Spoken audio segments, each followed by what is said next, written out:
Hello and welcome to this week's episode of Pit Against a live Flesh and Blood call-in show. I'm joined by my constant co-host Kevin Smurf Murphy. Kevin, what's up? I'm tired. I'm tired. I'm tired too. I'm tired for different reasons.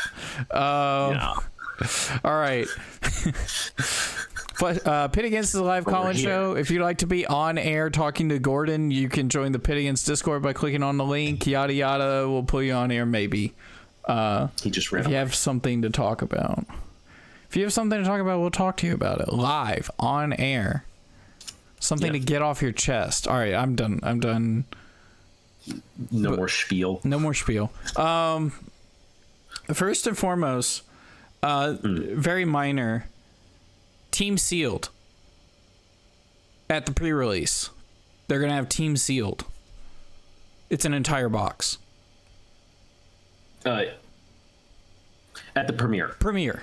What did I say? Okay. Pre-release? Did I say pre-release? I'm like, yes, the other P word that means the set is starting. Huh?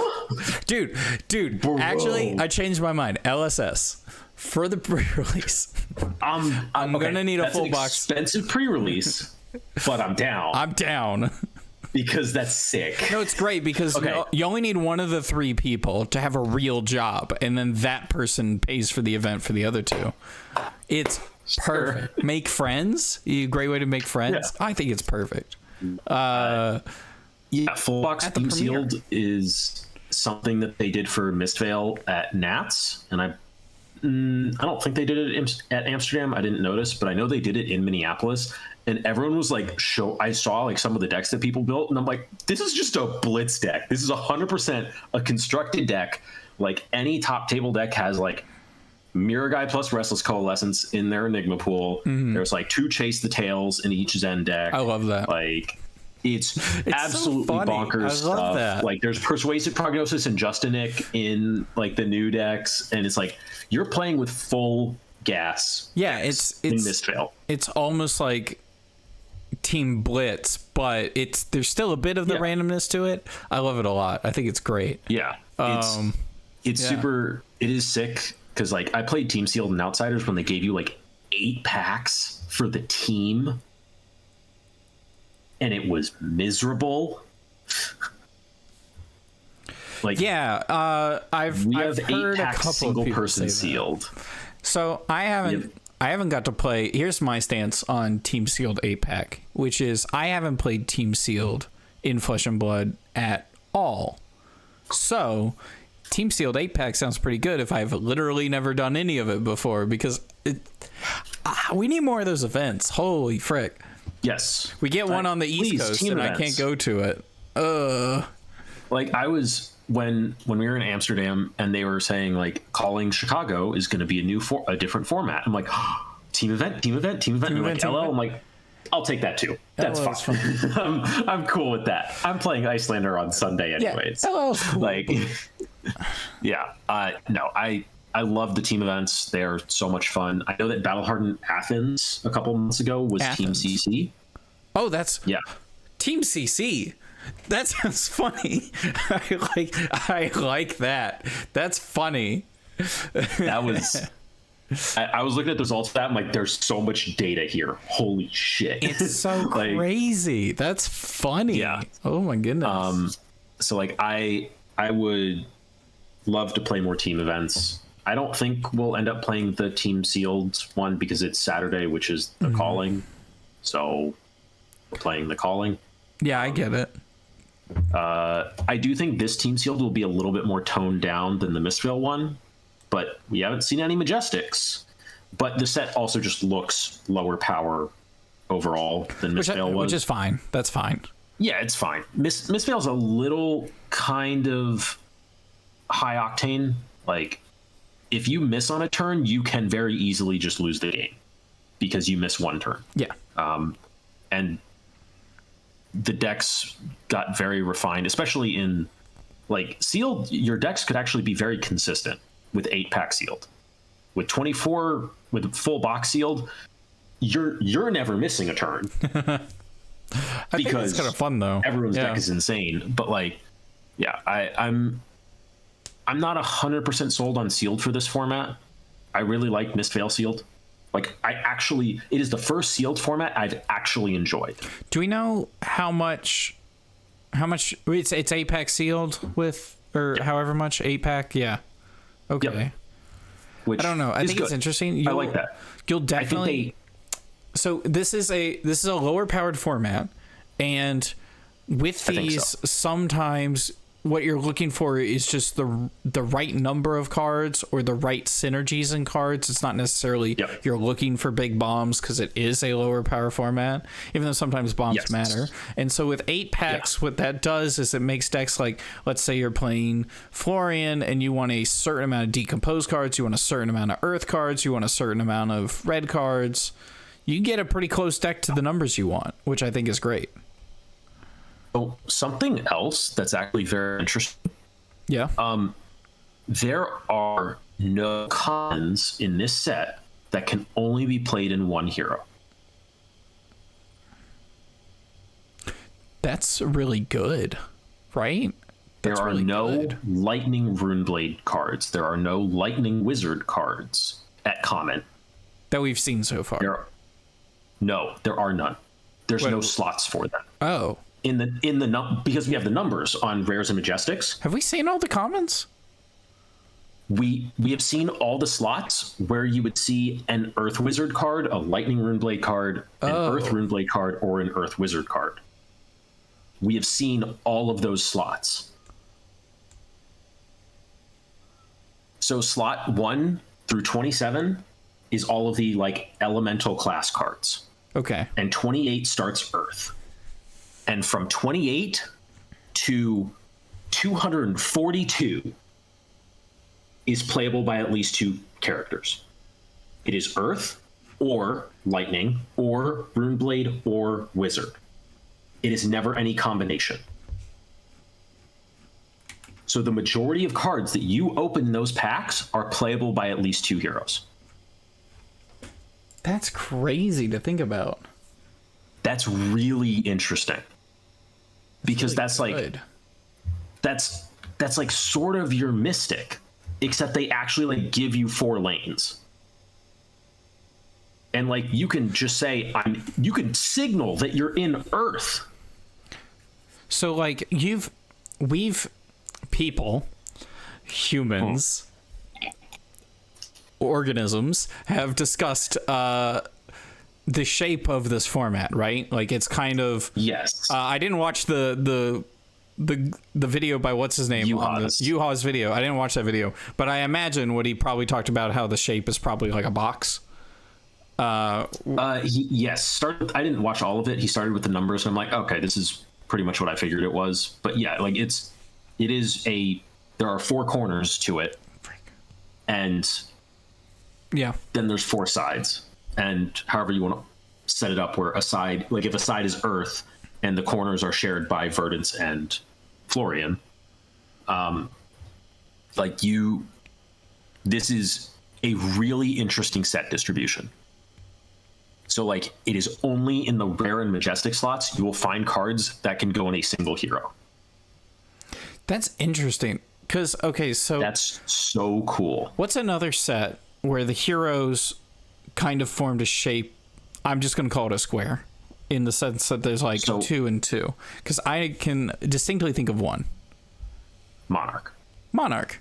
And the thing about Monarch is there was a lot of commons and rares that were just this is Shadow Brute.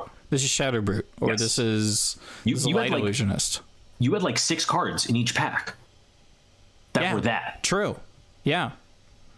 And you will have at most 2, and they will be rare and rare plus. None of the commons.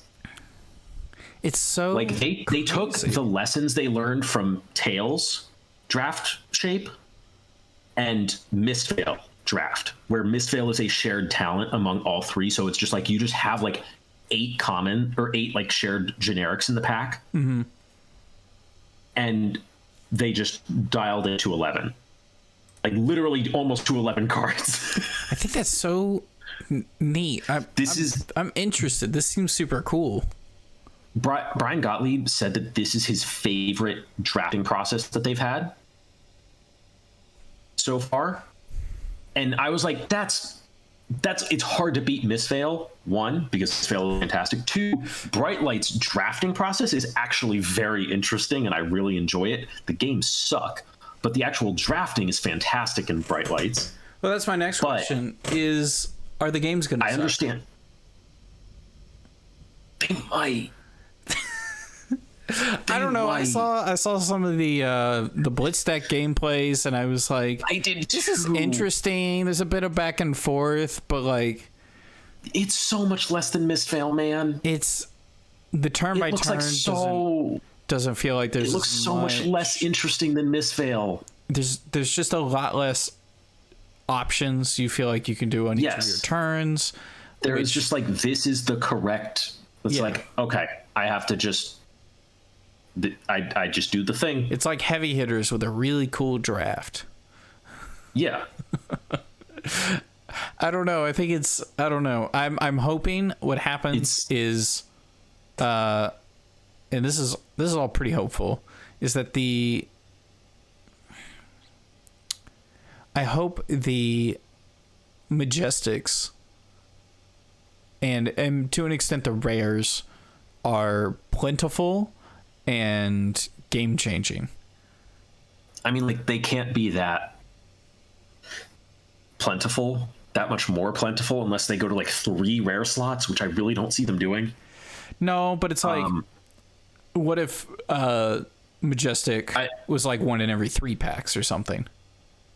They could do that. Yeah. That's slightly more interesting, because then that's like 1 per person, and you actually get your power card and your build around.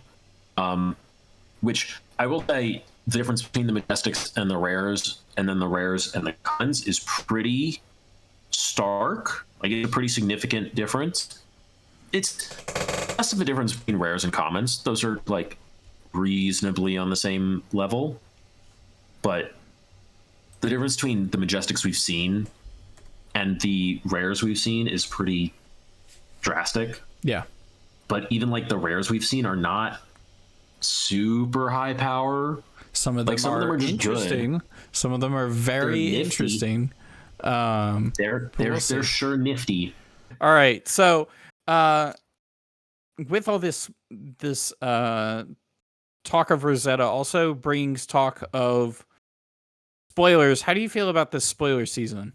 We've been getting all the comments, as we've been talking about, and rares. Yes. What we haven't seen is can you name for me a legendary piece of equipment that we've seen so far? We have seen none of the 5. How many Majestics have we seen? We have seen. Let's see. So we have seen 1, 2, 3, 4, 5, 6, 7, 8, 9, 10, 11. 11, not counting expansion slot. And we have at least 5, 10, 15,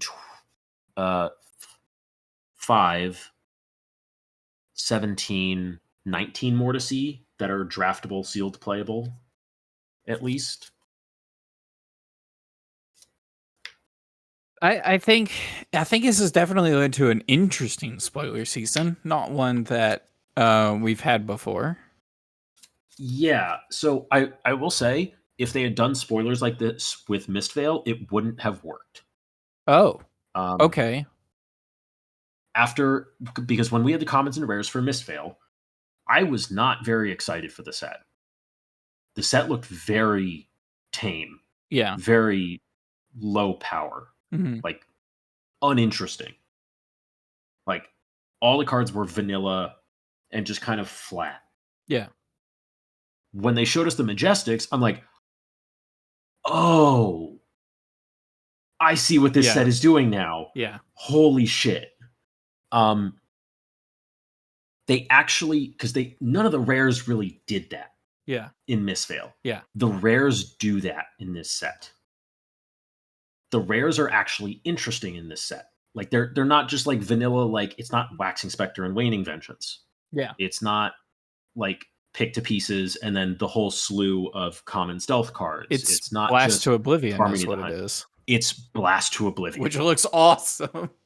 That card's great. That card's ceiling is God. insane. It is insane. They didn't actually play it out, but in Verdance versus Facilio. No, Aurora? It was Verdance versus Aurora where Aurora played that, and if they had the instant, they were gonna bounce the opponent's basically the blessing card, right? The one for heal 3 on your next turn.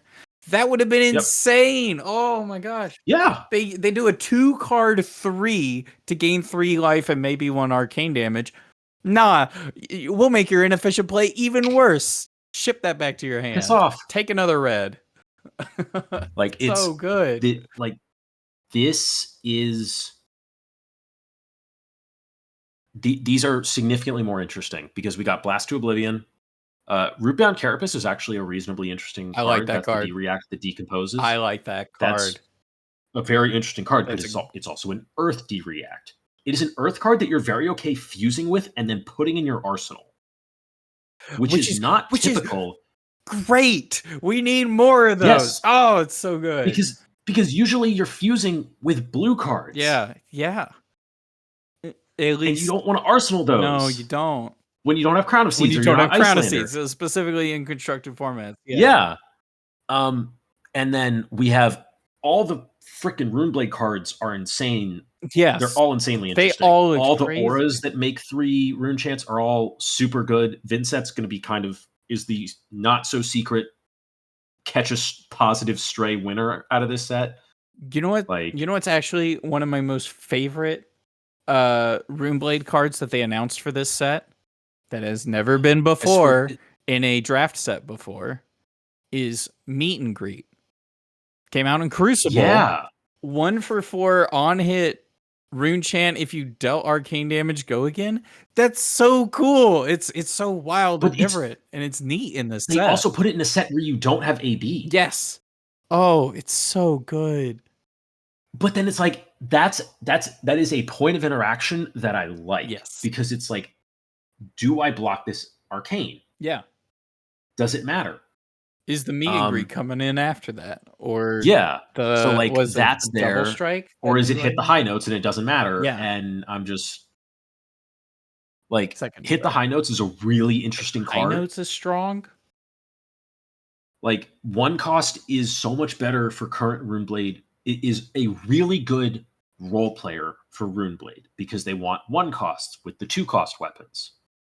And they didn't have enough of those. They didn't have enough raw value ones. They had some with on hits and stuff, but they're at 4. Okay, I give a card and a piece of armor. You spent 3 cards to do this and did nothing to me. But now they just have a decent value one. And then going into Wizard, we have Glyph Overlay. Oh, that card's sick. Oh, that card is so cool. The Surge's Gain a Life, which is such an interesting, that's such a draft thingy for this set, which is kind of cool. Just randomly gain 1, but it's so much easier to get Surge to go live on that card because it already has +1 if you even give a shit about the Surge because you have a sigil. That card is so cool. Last aside talking about rares is I hadn't seen a Sigil of Temporal Manipulation yet, and that card seems really good. I'd like to bank action points, please. Thank you. That's really cool. Okay. So the rares are good. Are the Majestics going to be good? Are they going to be how in Mistveil we were like, and then we were like, oh.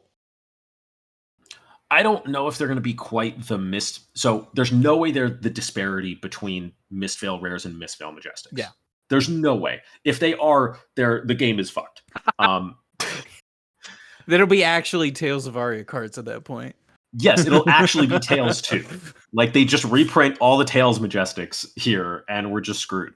They just print Crown of Seeds at Majestic, and the game is just over.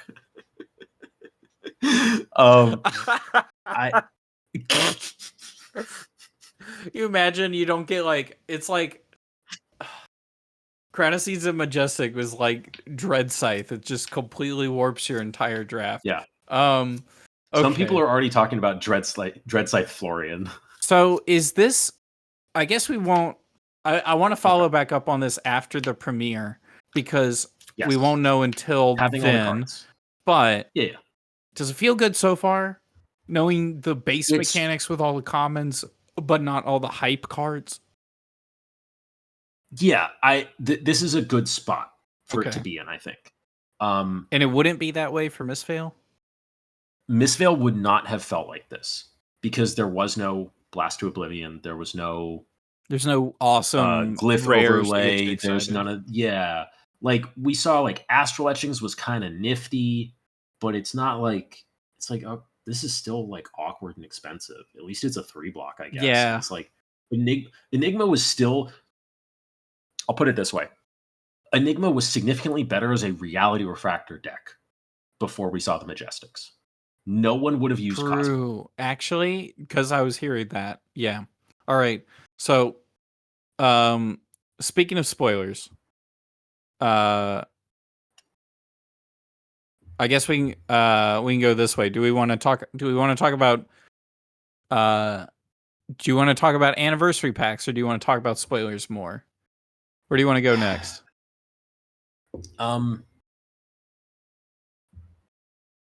We can. I'm good to leave spoilers here for the moment until we have more info next weekend. Okay. Well, I guess when I said spoilers, I mean what I wanted to talk about when it came to spoilers, which is... Oh, sure. Go for it. Okay. Spoilers are spoilers.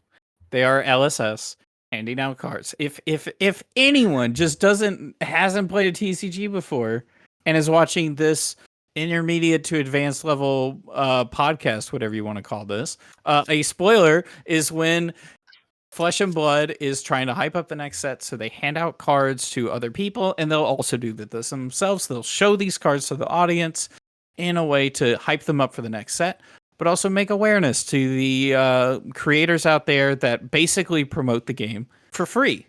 Wave your hand for a second.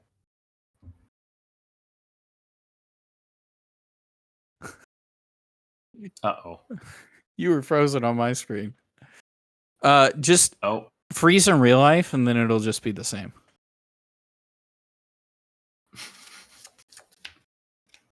All right. So LSS makes... I'm just gonna keep going. LSS makes gives out these cards to people and allows them to announce them early to people. Basically, it's like a token of LSS giving back to the creators for showcasing the game, and it's like a thank you. It's really nice. The Table Pit has had 4 spoilers, 3 spoilers. Is it 4? I think it's 3. You had Sneak Attack, Deathly Delight, and Imperial Edict. Edict. Oh, you had one more, right? Did you have one from Bright Lights? No. Yes. If we have one from Bright Lights, I don't remember it off the top of my head. Okay. Which sounds bad. But the thing about spoilers is it's really just LSS gives you this, and it's something to be thankful for that you do get when you do get. The what I wanted to talk about specifically as a hot take is if you don't... I want to talk about the small content creators that want a spoiler card. Feel entitled. Individuals that feel entitled to a spoiler card. And I'm not talking about necessarily any people in particular, but there's definitely people who are just like, they get real anxious on the internet when it comes to spoiler season, right? They're just like... There'll be people LSS's opinion of me. Yeah, LSS's opinion of me is dependent on whether or not they give me a spoiler. This is how I measure it. Yeah, it's just like it's weird because like they hand these out to people to promote their game and to give thanks to certain content creators, but it also feels like some content creators have taken it kind of the opposite way, where it's like LSS I'm not valued if I don't. Yeah, I'm not valued if I don't, or LSS should be entitled to give it to as a certain LSS number of doesn't people. like me. Yeah, LSS doesn't like me. I have a certain number of viewers. I deserve. Yes, that's a it. spoiler. I've been doing this for this long. I deserve a spoiler. It even feels weirder when larger content creators don't get a spoiler or don't get one as soon as they think they should. Where they're just like, dude, they'll make a vague statement like, what? Say again? I don't think M&R got one for this season. I don't think they did. I didn't see a message from them, but I definitely saw a message from someone who didn't, or a few people that didn't, and they were just like, LSS normally gives me a spoiler, but it's not this I guess not this year. This time, maybe next time. I'll work harder. I'll work harder. That's what they want. I'll work harder, and they'll get me one or something. And it's like, bro, that is just that shouldn't be your reason for doing this. That's not the relationship I think the company's looking for, or that we should be looking for with the company. No. That's not going to get LSS to give you a spoiler. No. By saying that, complaining about it is not going to get you anything. Like I set expectations really early when we got our first spoiler card, which was, and this is where I like straw man my own argument, which our first spoiler card was a legendary, and we were terrified. We were excited. Legendary keyword. It was a majestic. It was a majestic. You're right. It was a majestic. Legendary keyword. It was a majestic, and we were like, but it was like the UPF card. It's so good. It's genuinely so good. And so and so we were like, what the frick? How did we deserve this? Just to say, when I say this next sentence, which is, if we never get another spoiler card again, I feel really good about the amount of spoilers we've gotten, which spoilers we've gotten. Yeah. They gave us arguably more than what we deserve, but anything is great. And all I am is thankful that I got it, as opposed to having an expectation. One. Yeah, it's not like it's more like they'll reach out to me if they feel like it's appropriate. And if they do, then we're excited. And if they don't, there's not an expectation that, I didn't do something right. They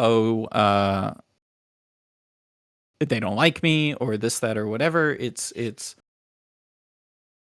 I don't know. I see people get tore up about spoilers, especially content creators who spend a lot of time on their content. And especially with LSS, since I think it was Bright Lights where they decided to roll back the amount of spoilers they were giving to people, individual content creators. I think that's a good direction for it too, right? Because they had a problem with Dusk Till Dawn with cards getting leaked. I think so. Yeah. And I think so. That's part of the reason they rolled it back. Which I think is fine. I think I've also heard people who were just like, I got a common this year. That's kind of neat, I guess. And it's like you've been given this opportunity to show off the game. You should be excited, and you should be promoting the game for the company. I think when you get like a common that you don't have enough information to like see where it fits into the set, like if you were to just get like, I don't know, one of the like Light Illusionist commons from Dusk Till Dawn, that's like the one where your Herald gets +3 when, or +4 or 5 when blocking. You're like, am I supposed to be excited about this card? Fair enough. Sure. True. Yeah, exactly. So I think it's a little I think it's understandable, especially like if you get a card that's like for you, quote unquote. Like it's your like when Yuki gets a Lexi card or Yeah. Mara gets a Dromai card. Yeah. Like when Mara gets Tome of Imperial Flame versus Spire Sniping. Yeah. Yeah. Like, and Mara still did something really cool with Spire Sniping. Yeah, Spire She did the Sniping full art was really altar cool for it. Yeah, that was actually super awesome. But like the difference between those is like it means a lot more to the creator when they get a card that is like for them. True. So like I understand if there's that like sort of drop. Mm-hmm. But at the same time, it's like do something. Yeah, like you're getting the opportunity to do this and be a part of the game's like I think life cycle. I think I figured it out how I want to say this. The relationship between the content creator and LSS when it comes to spoilers is not I'm doing good at content creation, so LSS gives me a spoiler. The relationship is more of LSS wants to promote this set specifically. They think this would be a good outlet to do it. Here's a card, promote the heck out of it. Make it just bomb in the way that each individual content creator does that, right? So we always did a UPF game with ours and we would spoil it. We would spoil it in the middle. We would just post an entire 1 hour video. And yes, you'd have to watch till 20 minutes in before you saw the spoiler. And I would be watching it live on the countdown or whatever and would post the short of it when the card got revealed in the video. And that was just, I don't know. It was a way to promote cards given to the UPF channel in a UPF way, and other content creators do it. Like you mentioned, Mara, the Spire Sniping. I thought, for me particularly, I thought that card announcement, the spoiler announcement, was actually cooler to me than the Tome one. But that's just because I was much more interested in like the art and how she was helping that. That was sick. I think she was too busy freaking out about Tome to do anything like really special about it. She was trying to break it already. Like she was losing her mind over that card. But like Spire Sniping was really cool. I'm not usually a big fan of people who like do teasers for their spoiler card where it's like they show parts of it or like they black out parts of it. I'm like, okay. Like usually I feel like they're just kind of like that stuff isn't for me. It's just not. But when she did the Spire Sniping one, I'm like, that's neat. Yeah, that was pretty cool. That's cool. Yeah. Like you did something that's not just like cropping a piece of the card and putting it up. Like you did something genuinely cool. And then you showed the reverse video of it to show the card at the end. Like on the reveal. And it's like, that's neat. It's creative. Yeah, that was really neat and awesome. And that's what I think LSS is looking for when they're looking for people to showcase cards, right? So who else gets spoilers other than LSS and content creators is larger TCG businesses with big reach. When I don't remember SCG. I assume Card Market got one. If they didn't, I'd be surprised. They have before. I don't know if they did for this one, like last season, or maybe they. Last season, I don't know. ICV2 did. Yeah, like they've given them to big companies. I think they give them to like IGN or Polygon. IGN has gotten them before. Yeah, so like they always pair them alongside the big events. Callings and some Battle Hardens get them. Like I think that's a great way to build hype for the set, and that is the purpose of a spoiler. And when I see people get bent out of shape about not getting a spoiler, it's like that's the point is not about you getting the spoiler. The point is promoting the set, and you need to just take a step back. Yes, I don't know. They are privileged. They are not. Yeah, you don't deserve one simply because you make content. That's not how this works. Yeah, and if that's your reason for doing content, sorry. If that should not be your reason. Oh my gosh, that should not be your reason for. I don't even think it's that much of a payoff, really, unless it's I don't know. You just get a personal high off of it or something. If you occasionally get the content creator kits that have the neat play mats and cold foils that you can sell for a couple $100, but like very occasionally, but yeah, your time is much better spent doing something else there if that's your goal. Yep. Low EV on that one. Don't do content creation unless you already have a brand, is what I learned. Do you know Command Zone started out with a meager 40,000 subs? That's a good way to start. Yeah, they got a jump start from something. It was from Jimmy just already being an actor, and I think he was involved in something like VGHS and stuff. Yeah, that was it. Anyways, moving on. This is the set, I assume. We're getting one more set this year? Is this the set for Worlds? This is the set for Worlds. This is the Worlds draft set. This is the Worlds draft set. This is the 5th anniversary set. Essentially. This is the set where at Worlds and 5th anniversary and all that stuff, this is the set that will be the most recent. So, for the 5th anniversary, LSS have been... They've been teasing some promotional stuff. Yeah. They have been teasing some promotional stuff. And so, really quickly... there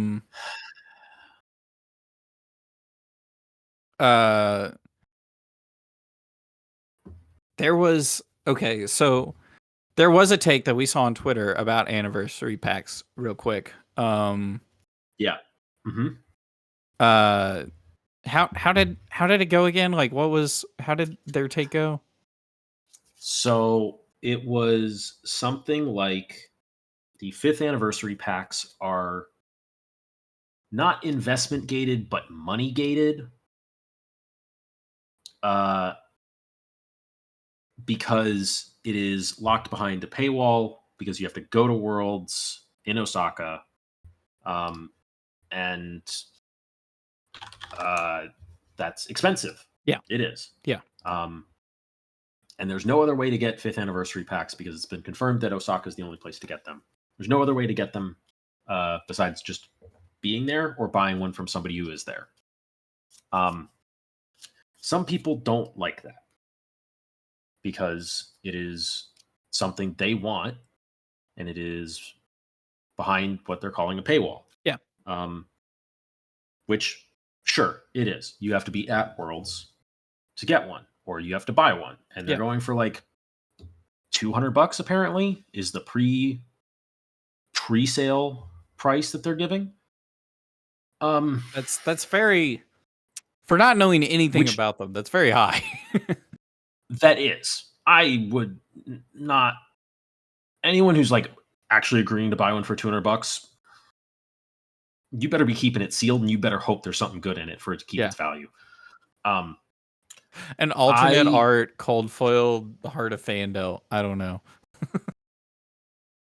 Like tournament it would have legal? To be, it would have to be. Yeah, no, not tournament legal. It would have a back on it that just says. Oh my god, it's gold bordered or whatever, and has a little acorn on the bottom or something.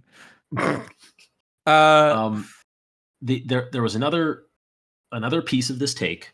Like I understand the issue with like money gating and all that stuff, and it's paywalled or whatever term you want to use. My issue with that is they've done this for every Pro Tour. There's been a promo for every Pro Tour for Worlds. They've done this every year. This year is not different because it's in Japan. Like, it's just not.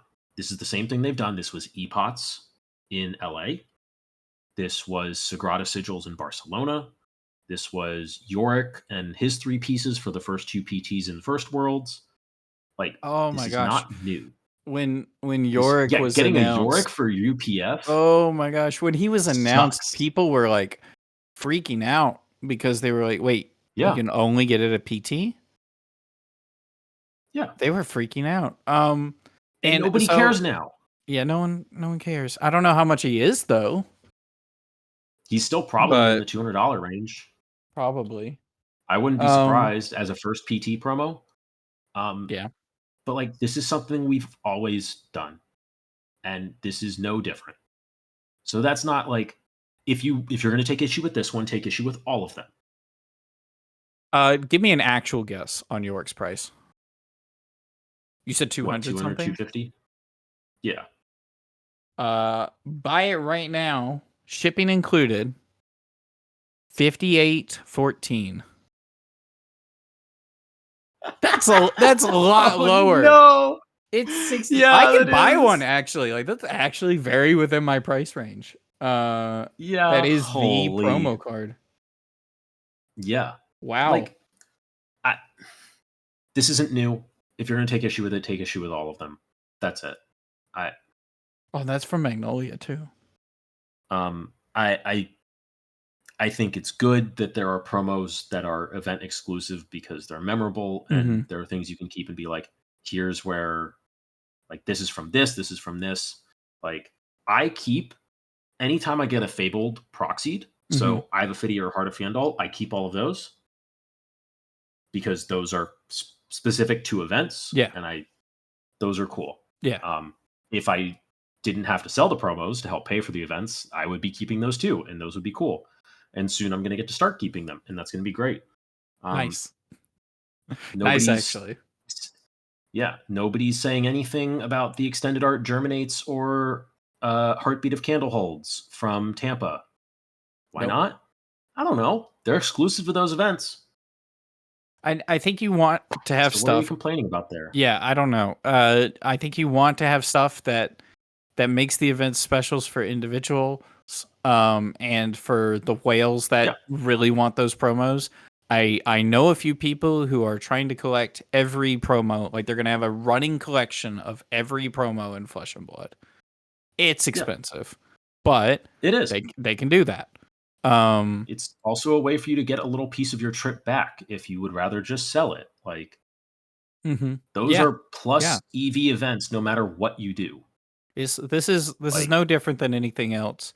It's no different than Kevin, for example. I want a battle bot. Like, I want a as seen on TV battle bot, and to buy him secondhand are several $100s. And I'm not complaining on Twitter yet, or if I did, I deleted it, about the price of battle bots. It's just, this is the price of goods that other people want as well. You know, I don't know. In our free market economy, this is what happens. Them, would you be complaining? Like, So here's the piece. So I'm gonna name names here. The particular take was from Steelfur. He in particular was complaining that he couldn't afford to go to Japan for Worlds, which is understandable. That's expensive. I can't. The particular context, though, was he couldn't afford a second trip to Japan this year because he'd been in February. I mean, it's a feels bad if Osaka wasn't announced then. But by the time you did plans, whenever plans for the event was. It was announced after his trip, because his trip was in February and it was announced in March at LA. No, sir. No. You went to Japan. You were able to go to Japan. I'm sorry they announced it afterwards, but if I gotta go to the next city over, I have to include that in my in my personal budget because of the gas money involved in going to the city over. So bro. Yes, like that. Bro, you got to go. That was the part where it's like, okay, you don't. I'm gonna put a little grain of salt on your paywall complaints here on top of everything else. And then his other reason, which is just like, I came up with a great idea for this one because I told you about this nonsense. Yeah. That it was the entrenched player base is in North America and Europe, and you put the 5th anniversary in Japan. And this should be our event. This should be our event. Entrenched. for the it should be New for the Zealand entrenched card player game. base. New Zealand wouldn't have a card game if it started? wasn't for us. You know where this game started? You want to guess how many 4-digit gem IDs are in New Zealand and Australia who wouldn't be able to come to the US or Europe for it if it was here? That's the Pacific region anyways. That's APAC. Yeah. That's APAC. Interesting. Is the 5th anniversary for the entrenched player base or the people who have been in the game the longest? Where are most of them? Maybe in APAC. Interesting. Yeah. I like what the armpit put in chat. He put, it's a TCG. All our problems are first world problems. That's so freaking funny. Bro, people get so heated over just like a bad draw in a card game. Gosh, there's no reason. The most first world problem. Someone's like struggling right now because they're not able to get on unemployment after like having a horrific accident, and it's like really ruining their entire year. And I'm just like, I drew all 3 CNCs in one hand. Why? All right, I think we have a caller. If you want to grab our caller, sure. Yeah. Oh boy. Shout out to the armed pit for just like that is just a great line. Oh, that's so funny. Oh man. All right. Take a step back. We have been having some stream difficulties, if you haven't already noticed. And we really appreciate everyone sticking through those. Specifically, Kevin's visuals, which look rough. But I wanted to shout out the armpit specifically, as he's already he's talked in chat and he made that banger. But now we have a caller. Caller, what's your name and where are you calling from? Hey, you can call me Mink, and I'm calling from upstate New York. Upstate New York? I've never been there. What do you want to talk about on the show? So, I want to talk about something that's near and dear to my heart, which is Commoner. Love Commoner. I think it's a really fun format where you can do a lot of creative deck building. Kevin and I, a little unrelated, have been studying a little bit and casting Clash, which is akin to Commoner. So I'm actually really interested where you're going with this. So I'm a little worried about Rosetta. There are a lot of downshifts. Finals Fighting Spirit is downshifted from rare to common. What? Wait, hold on a second. Wait, hold on. Whoa! You've already caught me. I knew that would get his attention. What the frick? I didn't know that. Yeah, it's a common now. Aether Quickening is downshifted from rare to common. I'm going to be frank. In the middle of this show, I saw that Fyendal's Fighting Spirit was even in the set. I saw it in the Blitz decks, but I didn't know they were in the set. And so it's in the set. Wow. Okay, what was the second card you said? Aether Quickening, the 1-for-4 arcane. That's a common? That's a common? Now it is. Now it is. Yeah, so the issue I see with this is that Commoner is dominated by 3 main decks right now. Ira, Icelander, and Oldhim. And Icelander and Oldhim are getting a lot of cards this set. And I don't know if the rest of the decks will be able to compete. Already, there are only 4 bans in Commoner. Amulet of Ice is one of them. I would honestly be incredibly shocked if Commoner exists for a couple major events that have Commoner side events that have, matchups that can be tracked reliably without additional bans. Icelander's already really strong. She's getting better. Oldhim's already really strong. He's getting better. Ira, she's Ira. She'll always be good. Yeah. Chain's already pretty good in Commoner. He's getting more Runeblade cards. Mm-hmm. We were talking Ooh, about For all he we gets know, hit the high notes. Yeah.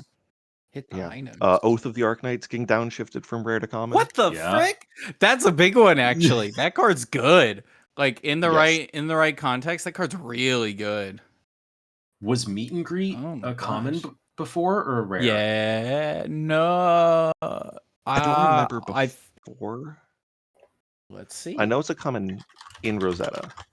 Or you Yes. see. It was a common? It is a common in Rosetta. Yeah. Okay, it was a common in Crew. I Okay. thought it was a common, but yeah. Yeah, I wasn't sure. Yeah. There's some scary stuff that's happening. We never know. That's Like Florian Ausilio might be able to do some crazy stuff, but I have a friend who's already talking about recreating the all arcane Icelander deck that was dominant in Blitz in that Commoner. destroyed Blitz. It was insane in Blitz. And it also what's the go again one? Trailblazing Aether is also now one. The 0 for 3 Surge go again is a common. The 1 for 4 that you can discard to amp. Yeah. Discard for amp and also discard for it's a rare for the one that's the entire turn. Yeah. But the Exploding Aether, the 2-cost amp 3 go again. Like you do that into a 1 for 4. Already a lot of decks, slots are tough. Like there's not a whole lot of Spell Void and Spell Fray. That's interesting. This is so crazy to me. I think there's also 2 0 for 4 lightning cards in the set that have like pseudo innate go again. I'm gonna be honest, I just didn't think about Second Strike, yeah. Oldhim and Strike Icelander and Flittering Charge. Yeah. So there's some 0 for 4s there. The Decompose cards might be That's what I'm saying in Oldhim too. Yeah. Yeah. Like the one that's basically just Wounding Blow. Or not Wounding Blow. Yeah. Wounded Bull. Yeah. Yeah. Do any of them block 3? This is a little unrelated, but do any of the elemental cards block 3 other than what we already had? I don't think so. Other than Rootbound Carapace, which is a D-React. I think all the new ones are block 2s. That's healthy.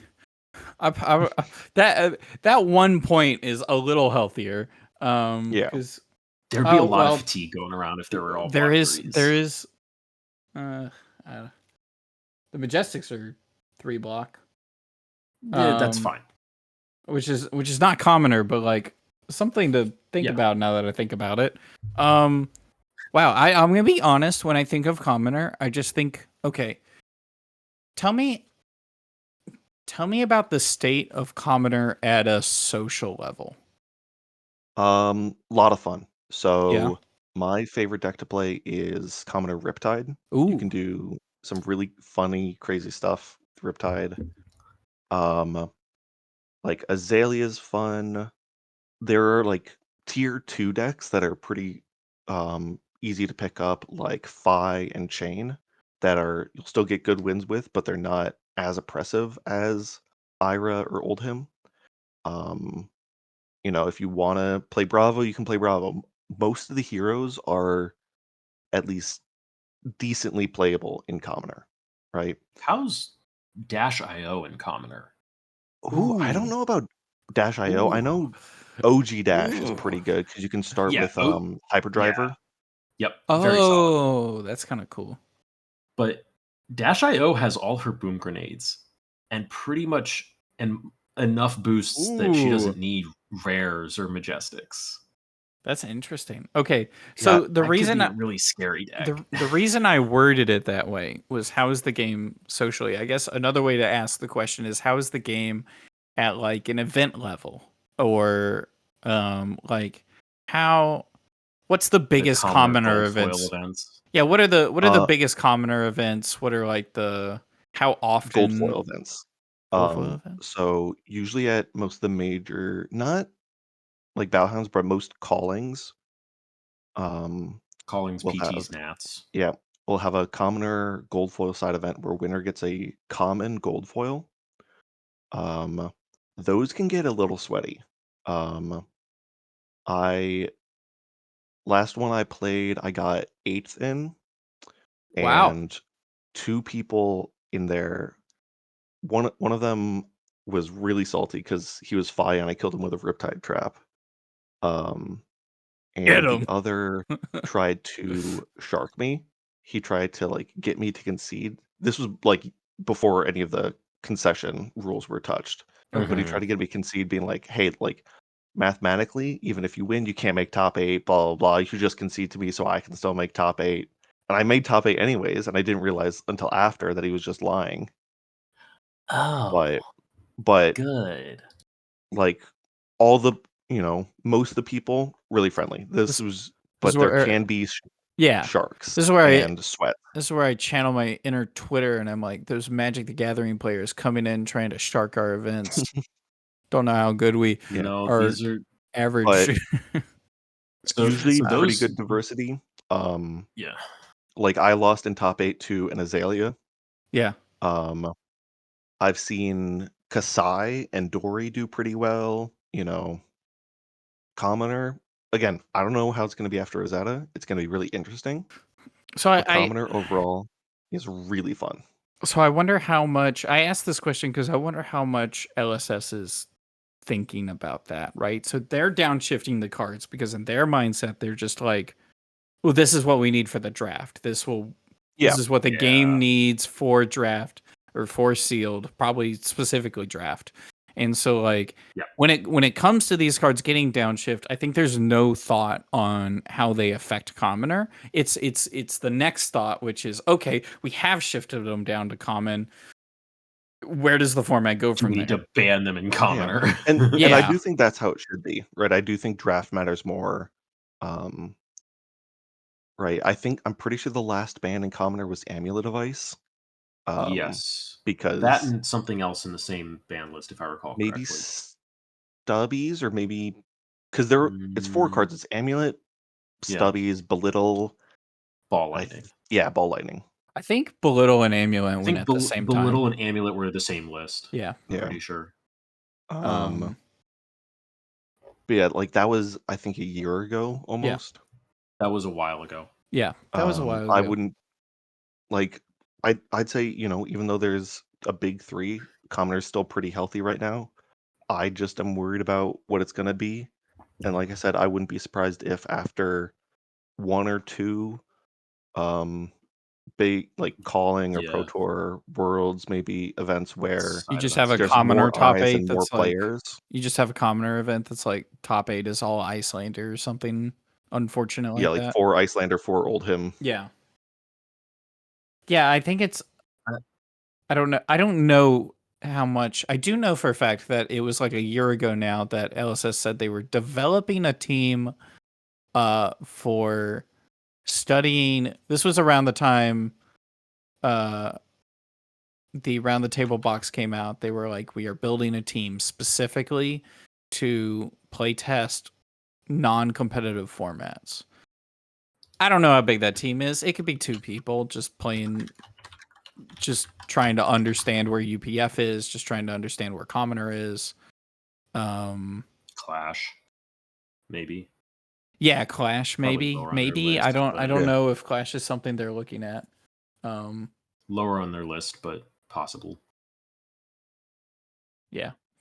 That's interesting. I didn't, because like in this set, I don't want to find Fighting Spirit at rare. That's not what I want to be finding at rare. Looking at the other rares, I don't want to be finding Fyendal's Fighting Spirit in my rare slot. But imagine a Verdance with like 4 or 5 Fighting Spirits. Those get real scary. That sounds funny. I kind of love that. Real scary. By the way, yeah, go ahead. Verdance pitching Heart to play Fighting Spirit is a 2-card 11. If it's live. So here's this is something that I think people underestimate is if you're on a life gain hero, Heart is less likely to be on. Just don't block. Or maybe, sure, but then I'm just gonna 2-card 11 and hold 2 cards, like, it's weird. Like there's some heroes that also might just like block out the 11, and then it's like, now we're at the same level. I don't know. It's interesting. And Verdance, I'm not sold on Heart. It's scary. Don't get me wrong. If it's ever live and it's just a free 2 value instead of 1, like super split damage, because she doesn't seem to do a ton of arcane at the moment. Like, I don't know. Verdance is weird. Verdance is weird. I want to come back to that later. So I do have to head out. Yes. Before I go, I want to leave you with a present. So I am a very big fan of German cards. I love collecting them. Think they're fun to buy and collect. Yeah. And with the new language thing that LSS did, you know, where finally there's language options, I can now finally see what the German translations of some cards were that they didn't release previously, like heavy hitters. Okay. And so I give you, gonna post it in general. Oh yeah.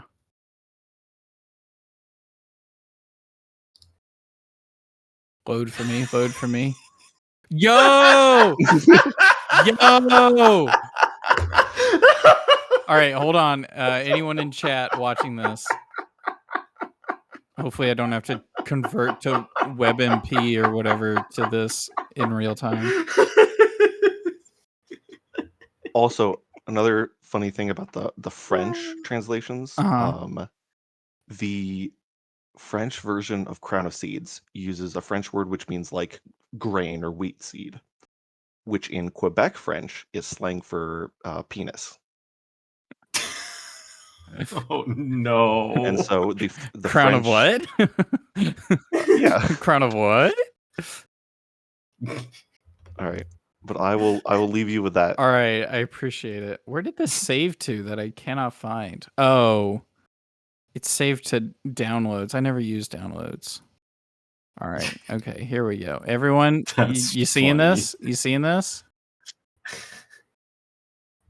We're going to leave that right here. Holy. Right under Kevin.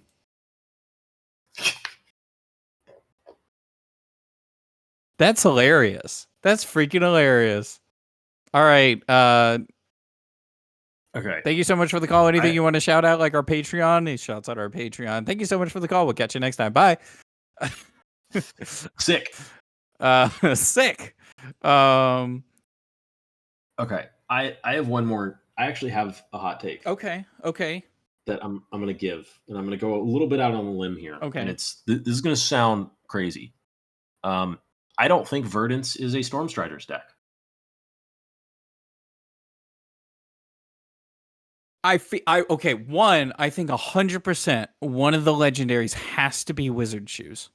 I don't think there's any doubt that there's going to be a Wizard Shoe legendary. That's my guess, but go on. So that would make it like 100%. Yeah. I will say the way that cards have lined up in their set codes, there is an Earth legendary, a Lightning legendary, Runeblade legendary, Wizard legendary, and generic legendary. Mm-hmm.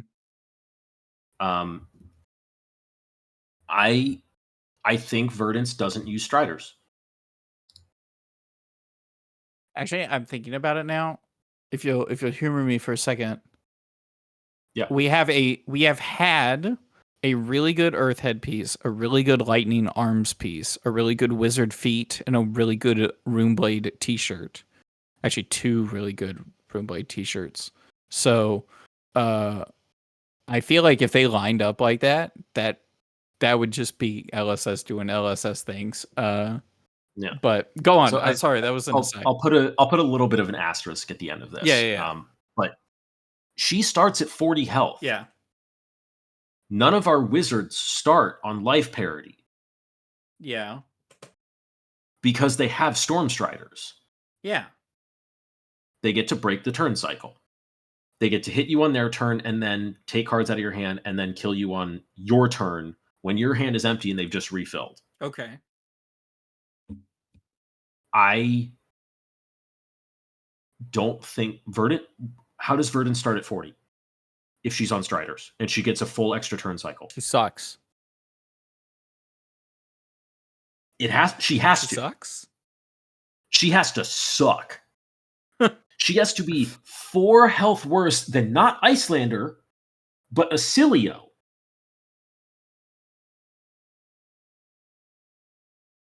It's gotta suck. She's gotta suck if she's a Strider's deck. Like, okay, so my first thought when I saw she was at 40 health, knowing that there are such things as wizard tennis shoes, wizard Nikes, is my first thought was, okay, it's a value deck that doesn't quite get there. And the way it gets there is it cheats that last turn. Yeah. That's fine. That's what that wins. Icelander did. Well, that wins. That's what Icelander did. Yeah, Icelander still got to play on your opponent's turn. She got a free action point every turn cycle. Well, we're probably doing away with that, but yes, 100%. Icelander could have been a 34 health hero, in my opinion. Yeah. And she would have been fine. She might have been a little 17 might have been too low for her in Blitz, or not Blitz, Limited, and that's why she was at 1836 in particular. But she could have been 34 health and been fine, and she probably would have gotten to keep Amulet of Ice. Yeah. Hypothermia was still fucked up. Still is. Right before you tell me what Verdance is, Cryptini, I'm going to say that's how your name's pronounced, says if anyone's getting a new feed, it would be Acilio. And I think that's wrong because Acilio doesn't have feet. Go ahead, Kevin. True. Robot. I think Acilio... Okay. Ancient Arcane loser. Okay, I'm gonna fuck you up when that deck comes out. Hey, that wasn't me. I was quoting Aurora. Aurora says that. Oh, sure. Well, I'll run her over too with that deck. Probably. Any Aurora. Let's go. Sure. Maybe. No, they're not gonna have enough blues. It'll be fine.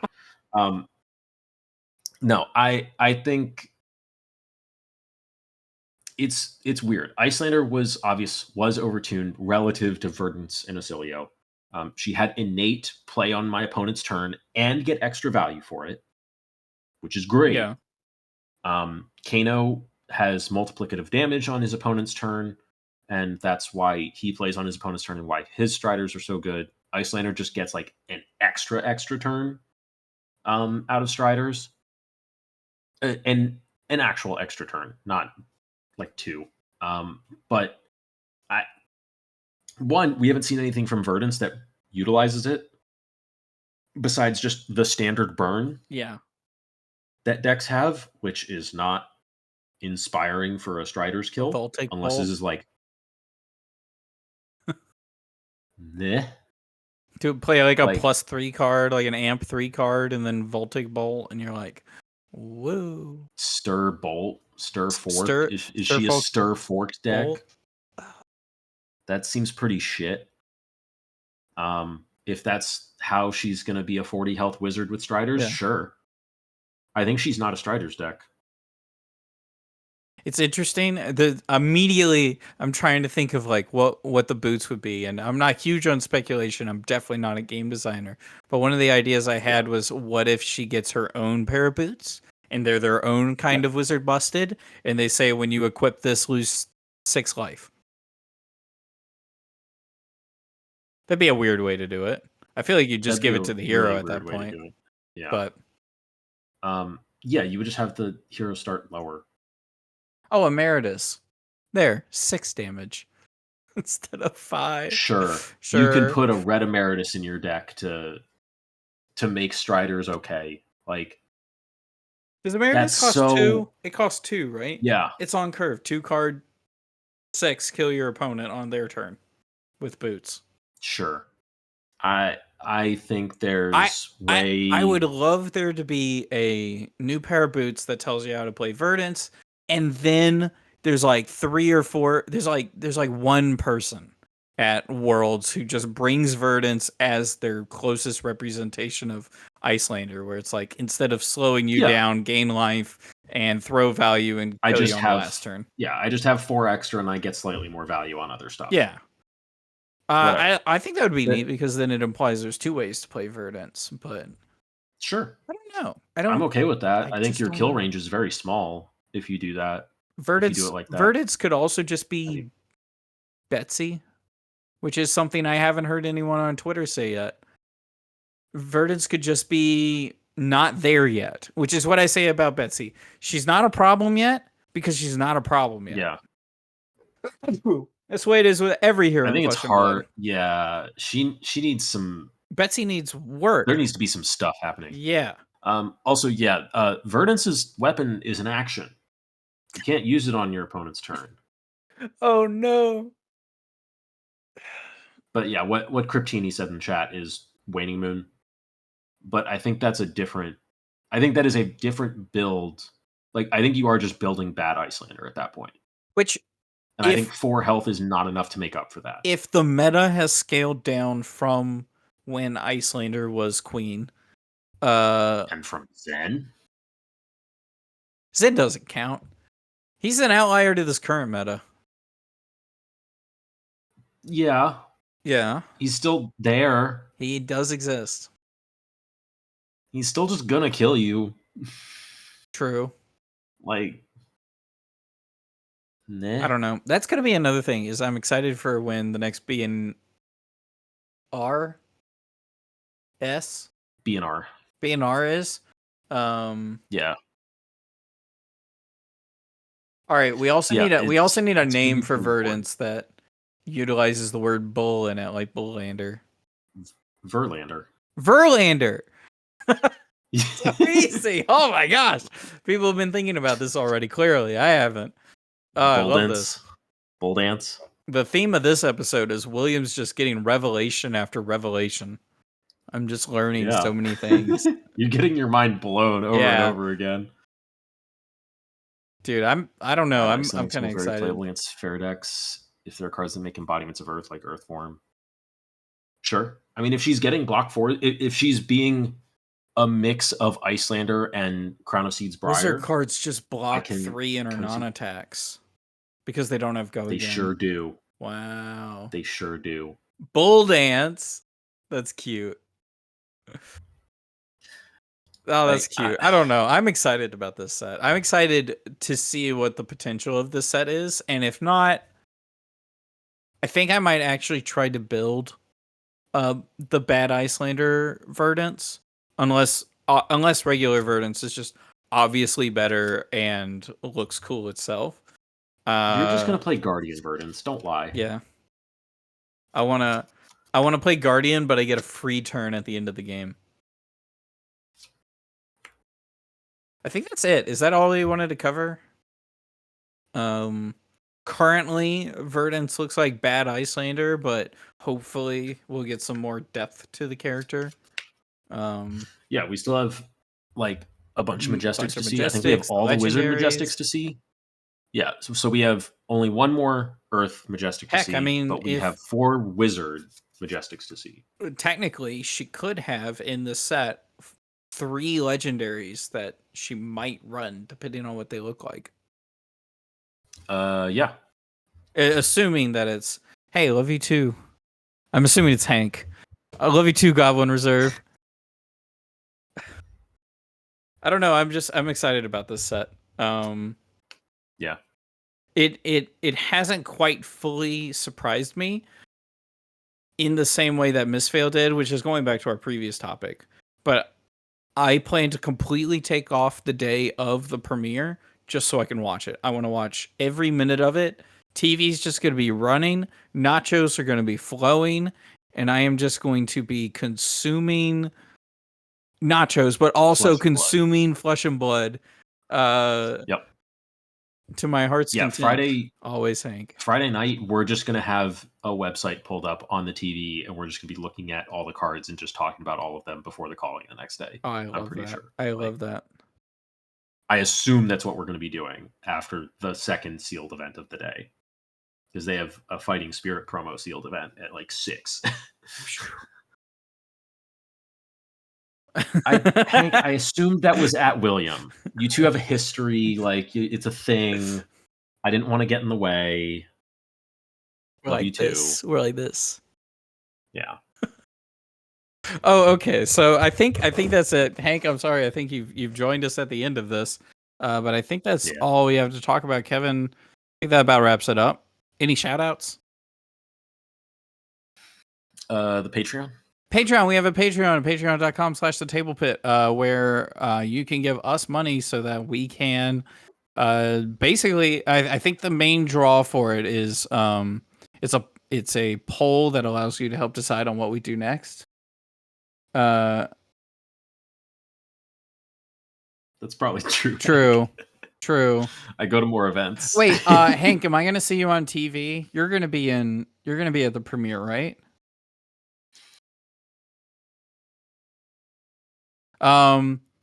Also, we have a merch store, which will be linked in the description of the actual video for this video.